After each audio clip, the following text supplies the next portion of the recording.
이어서 연말정산 결과를 반영하는 원천세 신고를 홈택스 전자신고를 통해 시연해 보겠습니다. 홈택스 초기 화면에서 신고 납부 선택 후 세금 신고의 원천세를 선택합니다.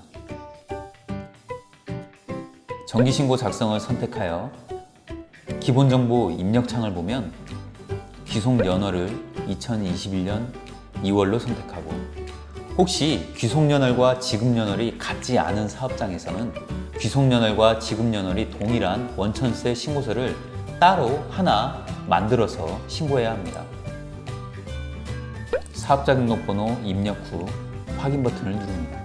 당해 신고서에는 해당 월의 원천세 정기신고 내역과 함께 2020년 연말정산 내역도 함께 신고해야 하므로 연말정산 포함에 체크해 주시고, 연말정산 환급세액을 환급받아야 하므로 환급 신청에도 체크를 해줍니다. 이어서 소득 종류를 선택해 줍니다.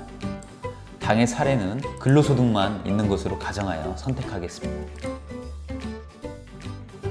해당 월 정기신고 내역을 먼저 입력해 줍니다. A01 간이세액란에 2021년 2월 원천징수 내역으로 인원수의 2명, 총 지급액의 350만원,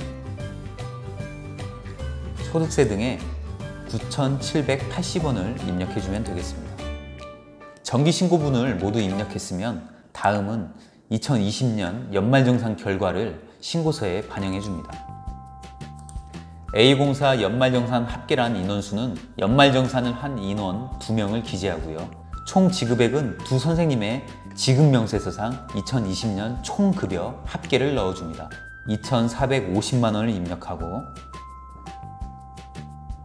A06의 소득세 등란에는 두 선생님의 연말정산으로 작성된 지급명세서상 차감징수세액 합산금액을 넣어줍니다. 마이너스 68,460원을 기재해줍니다.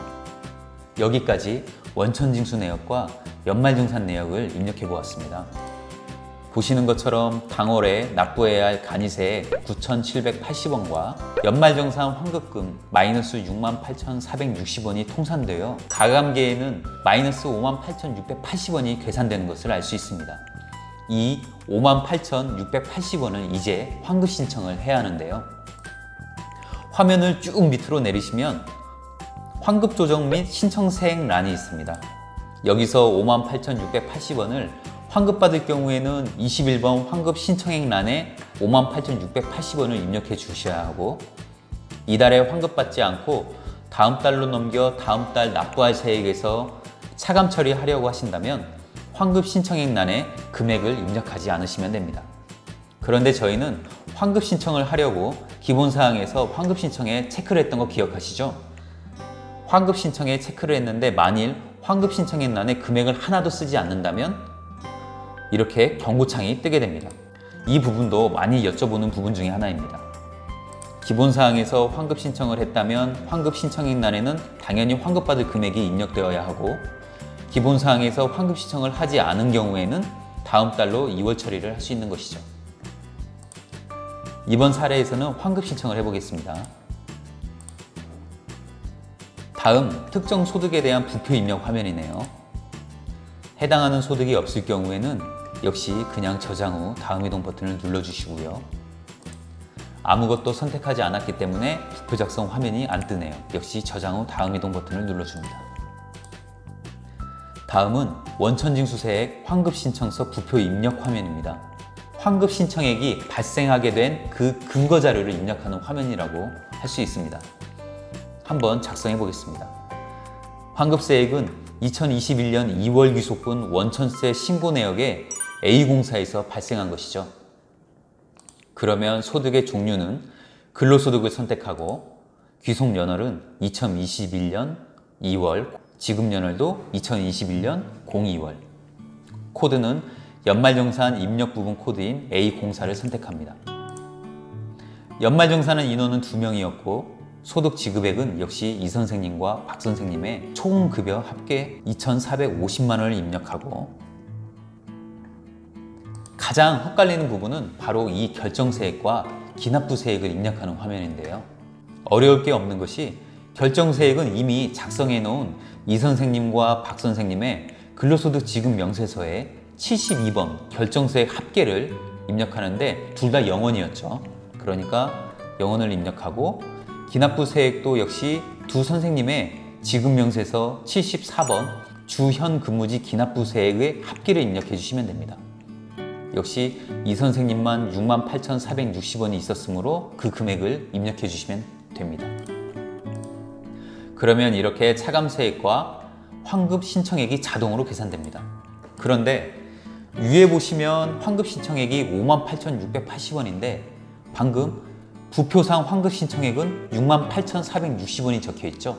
그 차이는 바로 당월분 간이세액 9,780원이 68,460원에서 차감 처리되지 않아서입니다. 그 차이는 5번 조정 환급 세액란에 이렇게 9,780원을 입력해주면 21번 환급 신청액과 부표상 환급 신청액이 일치하게 되네요. 두 금액이 일치되지 않으면 절대 신고서가 작성되지 않으니 꼭 유의해 주시기 바랍니다.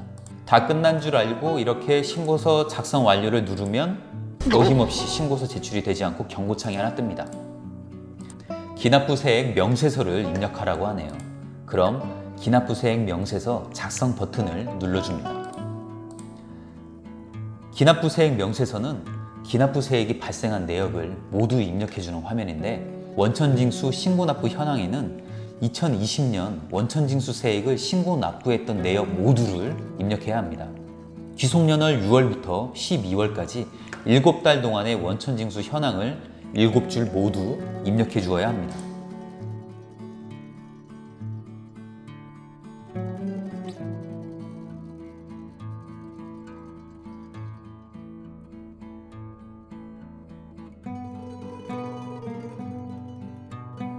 그리고 지급명세서 기납부세액 현황은 이 선생님의 68,460만 원만 있으므로 소득구분을 근로소득, 이 선생님의 주민등록번호 입력, 확인 버튼 누르고 소득세 등란에 원천징수되어 기납부한 세액 68,460원을 입력해 줍니다. 밑에 기납부세액 차이 조정 현황은 간혹 원천세 신고 현황의 기납부세액과 지급 명세서상 기납부세액의 차이가 발생하는 경우가 있습니다. 차이 금액이 발생한 사유를 기재하는 곳임을 참고해 주시고요. 당해 사례는 차이 금액이 없으므로 입력 완료를 눌러줍니다.